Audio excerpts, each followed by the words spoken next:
What's up mga kaswabe, welcome to my vlog. Ngayong tanghali kakain kami ng lechon manok mga kaswabe. Ang tawag sa lechon manok dito is shawaya.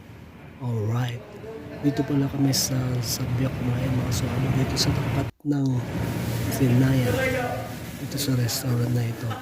So ayan na nga mga kaswabe, nilalatag na yung supra dyan para makaready na kami kumain mga kaswabe. Andyan din yung mga kasama ko.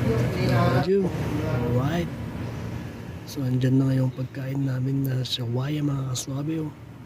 Wow, ang sarap. Bagong luto yan mga kaswabe, kaya mainit-init pa yan. Alright, meron din kasamang kanya cabbage, sibuyas at saka sausawan mga kaswabe.